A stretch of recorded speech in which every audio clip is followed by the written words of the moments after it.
हम सब जानते हैं कि कभी-कभी जो सबसे गहरी बातें होती हैं वो हमें बहुत ही अनएक्सपेक्टेड जगहों से सीखने को मिलती हैं। जैसे सोचिए, बारिश का एक दिन हो और बच्चे कोई खेल खेल रहे हों, तो चलिए आज ऐसी ही एक कहानी में उतरते हैं। तो सीन कुछ ऐसा है। बाहर हो रही है जोरों की बारिश और कुछ दोस्त हैं जिन्हें खेलने का बहुत मन है, पर क्या करें, घर में ही फंस गए हैं।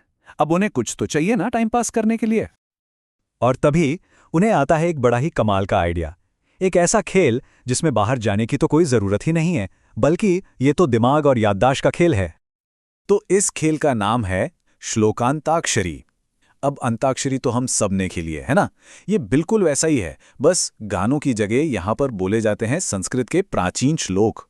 और ये कोई ऐसे वैसे श्लोक नहीं, इनमें सदियों का ज्ञान छिपा हुआ है। इसके रूल्स भी बड़े सिंपल और क्लेवर हैं। 2 टीम्स बन जाती हैं। टीम ए एक श्लोक बोलेगी और टीम बी को, ठीक पहचाना, उस श्लोक के आखिरी अक्षर से शुरू होने वाला एक नया श्लोक सुनाना होगा। मतलब एक तरह से ये कविता की एक मजेदार जंग है। और बस खेल शुरू हो जाता है। माहौल में एकदम जोश है, एक हेल्दी कंपटीशन वाली फील है। हर कोई अपनी मेमोरी और नॉलेज दिखाने के लिए एकदम तैयार है। लेकिन कहानी में असली ट्विस्ट तो अब आता है। जरा सोचिए, क्या यह सच में सिर्फ मेमोरी का टेस्ट था, या फिर इसके पीछे कोई बहुत गहरा, कोई छिपा हुआ मकसद था? अब जैसे जैसे ये खेल आगे बढ़ता है ना, एक बात साफ होने लगती है। ये जो श्लोक बोले जा रहे हैं, ये रैंडम नहीं है। ऐसा लगता है जैसे हर श्लोक को बहुत सोच समझकर चुना गया है, एक खास सबक सिखाने के लिए। और वो सबक क्या है? वो है विद्या, यानी ज्ञान की शक्ति।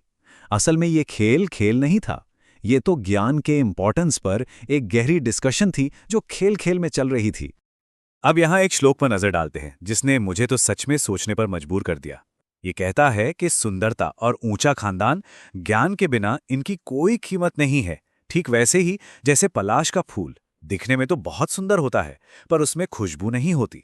असली बात तो अंदर के सार की है।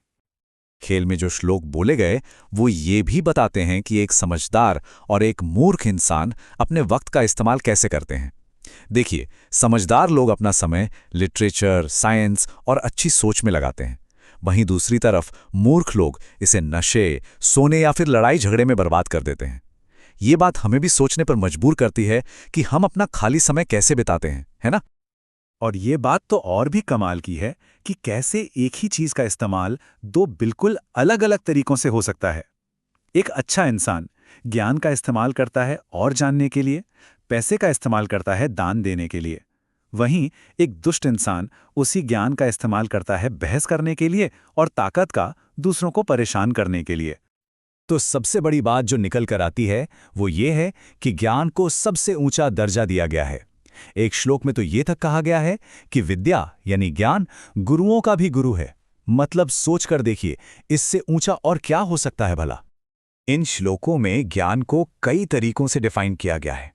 कहा गया है कि ये एक छिपा हुआ खजाना है, ये सुख और फेम का सोर्स है, परदेश में एक वफादार दोस्त की तरह है, और यहां तक कि इसे सर्वोच्च देवता माना गया है। और ये भी कि ज्ञान के बिना इंसान और जानवर में कोई फर्क नहीं।